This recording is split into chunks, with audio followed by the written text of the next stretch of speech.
আসসালামু আলাইকুম। সবাই কেমন আছেন? আশা করি ভালো আছেন। আমিও ভালো আছি। আজকে আপনাদেরকে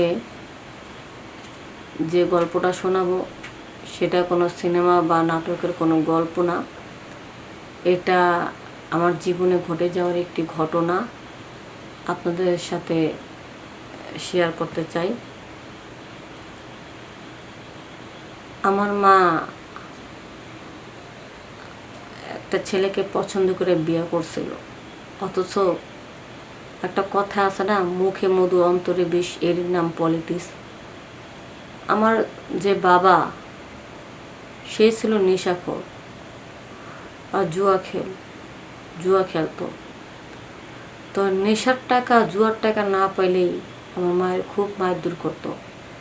আমার মা পরের বাসা কাজ করে কোনো রকম সংসারটা চালা যায়, সেই দিন আনে দিন খায়। সেই টাকাটার জন্য আমার বাবা আমার মারে খুব মারতো। এক পর্যায়ে নেশা খাইতে খাইতে যখন নেশা না পাইতো, ঘাম খাওয়া শুরু করতো, বিভিন্ন ধরনের ভুল পথে চলতো। এক পর্যায়ে রেল স্টেশনেই সে মৃত্যুবরণ করে। তারপর আর কি, আমার বয়স যখন 6-7 বছর হইল,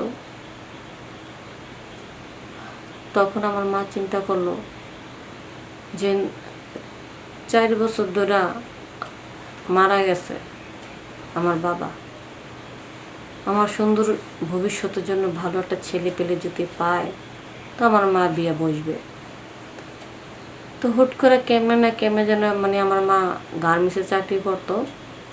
তো এক জায়গায় কাজ করতে করতে ওখানে একজনের সাথে ভালো সম্পর্ক হয়ে গেল। তারও নাকি বউ মারা গেছে। এখন তারও ভরা সংসার, তার একটা ছেলে আছে, এই 10 বছর 11 বছরের ছেলে। এখন সে বলতেছে, তুমি যেহেতু আমাকে পছন্দ করো, আমি তোমাকে পছন্দ করি। আমারও স্বামী মারা গেছে, আমার বউটাও মারা গেছে, তাই আমরা দুজন আলাদা হয়ে থাকে কী লাভ? একটা সংসার করা যায় না? আমি তোমার মেয়েকে মেনে নেব, তুমি আমার ছেলেকে মেনে নেবা। তখন আমার মা বলল, দেখেন, আপনার বউ যদি চলে যেত না, তাহলে আমি আপনার কাছে বিয়ে বসতাম না।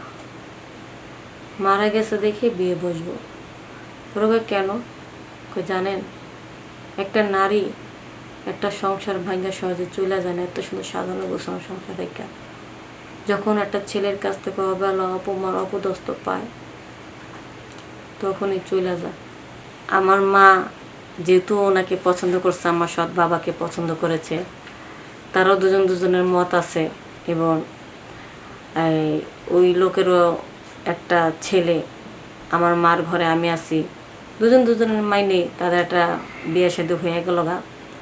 এখন বিয়ের তো অনেক দিন হয়ে গেল গা। অনেক দিন হওয়ার পরে তার ওই ছোট্ট ফ্ল্যাট বাসাটা ছাইড়া দিয়া আমার সৎ বাবা কী করলো, আমাদের সবাইকে নিয়ে একটা বড় ফ্ল্যাটে উঠলো। ওঠার পরে ওখানে 3-4 রুমালা একটা ফ্ল্যাট বাসা নিল। তো আমার যে সৎ ভাইটা আছে, তার সাথে একটা ভালো সম্পর্ক হয়ে গেল। তার বয়সটা যখন 11 বছর, আমার বয়স যখন 7-8 বছর, তখন আমাদের দুজনকে কী করলো, একই স্কুলে ভর্তি করা দিল। আমরা দুজন একসাথে স্কুলে যাই, একসাথে আসি, একসাথে খেলাধুলা করি। একটা সঙ্গী পেয়ে গেছি। ফ্ল্যাটের ভিতরে থাকি তো দুজনে আবার একটু দুষ্টামি করি, আবার একটু দুজনে করি, ওই মারামারি ঝগড়া করি, আবার দুজনে কিন্তু মিলেও থাকি। বুঝলি তো, যেখানে বেশি ভালোবাসা সেখানে তো একটু দুষ্টামি বা একটু হবেই। এখন আমার ভাইয়ের সাথে আমি ছোটোবেলা থেকে দুষ্টামি করতাম এবং একসাথে আমরা ঘুমাইতাম। কিন্তু যখন আমরা একটু বড় হয়েছি, যেমন আমার সৎ ভাইটা একটু বড় হয়েছে, আমি একটু প্রাপ্তবয়স্ক হয়েছি, এখন তো আমাদের একসাথে ঘুমাইতে দিতে পারে না, আলাদা আলাদা বেড লাগে। তখন ভাইয়া আলাদা রুমে, আমি আলাদা রুমে, আর বাবা মা তো একসাথে থাকে। কয় যতই আমরা বড় হই না কেন, ওই যে আমাদের মধ্যে যে একটা দুষ্টমি, ওই আরে আমারে মনে করেন দুষ্টামি করে গালটা একটু টান দিত, হুট করে জড়া ধরতো, হুট করে হাত ধরতো, মানে বিভিন্ন জায়গায় টাচ করতো। কিন্তু তখন তো আমি ছোট ছিলাম, তখন যে কোনো জায়গায় হুট করে ধরতো। আর এখন তো আমি যে বড় হয়েছি, আমার ভাইয়ের তো এটা বোঝা উচিত, তাই না? ওই কী করতো, মাঝে মধ্যে হুট করে আমার জড়া ধরতো, আমার বডিটা তার শরীরের সাথে টাচ লাগতো, হুট করে এরমভাবে আমাকে টাচ করব, গলা ধরবো, বিভিন্ন জায়গায় হাত দিব।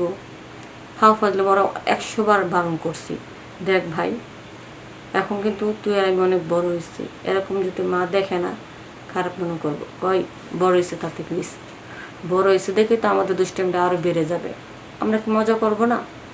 তখন বলছি ঠিক আছে মজা করবি, তো এইভাবে না, তুই সবসময় কিন্তু মাঝে মধ্যে উল্টা পুল্টা জায়গায় কিন্তু আমাকে টাচ করস, এটা কিন্তু ঠিক না। কোনটা ঠিক না ঠিক আমাকে শিখানো লাগবে না, ঠিক আছে? ওই মনে করেন মাঝে মধ্যে আমার তো কথাই শুনে না, ওই ওর মতো ইয়ার্কি করতে থাকে। আর আমি যখন মারে বলতাম, মা তোমার ছেলে না আমার সাথে একটু বেশি ইয়ার্কি করতেছে, মারে কিন্তু তো কখনো, মা কিন্তু কখনো ওকে সৎ ছেলে ভাবতো না, সবসময় নিজের ছেলে মনে করতো। আর আমাকে কিন্তু আমার সৎ বাবা সৎ মেয়ে মনে করতো না, সবসময় নিজের মেয়ে মনে করতো। এবং আমরা দুজনকে কিন্তু আমরা আপন ভাই বোনের মতো মনে করতাম। এই জন্য আমিও বলি নেই যে ওই আমার সাথে এরকম করতেছে। সবসময় মাকে বলতাম, মা তোমার ছেলে, এত সুন্দর করে বলতাম যেন আপন করে নিতাম। বলতাম, মা তোমার ছেলে দেখো আমার সাথে খালি দুষ্টামি করতেছে, আর আগের থেকে কিন্তু দুষ্টামি বাড়া দিছে। কতটা ছোটোবেলার থেকে দুষ্টামি করে আইতাছোস, অভ্যেস, এখন আর কি দুষ্টামি কমবো? ওরে করতে দে, ওর কমাও দুষ্টামি করুক। এই দুষ্টামি এখন যেহেতু শিখেছস তুই, এখন তোর সাথে দুষ্টামি করব। এখানে কি দুষ্টামি করার কোনো লোক আছে নাকি? তখন আমি তার মারে বলতে পারতাম না যে এটা কোন ধরনের দুষ্টামি করতেছে, লজ্জা বলতে পারতাম না। একদিন ঘরের মধ্যে আমরা লুডো খেলতেছি, দুজনে মিলে লুডো খেলতেছি মতন, এখন ওই আমার সাথে ঝগড়া লাগা দিছে খেলা নিয়ে, খেলা না দোষলো মতন। তখন কী করলো যে খেলুম না, আমি ওর সাথে রাগ করলাম যে আমি খেলুম না, যা তোর সাথে, তুই আমার সাথে সবসময় খালি ঝগড়া করস। তখন কী করলো, এই হাত ধরে টান দেওয়া বসলো, টান ধরে আমার চাপটা ধরে বললো যে কিরে খেলবি না, তুই কই লইব, খেলবি না, খেলতে তো রইব।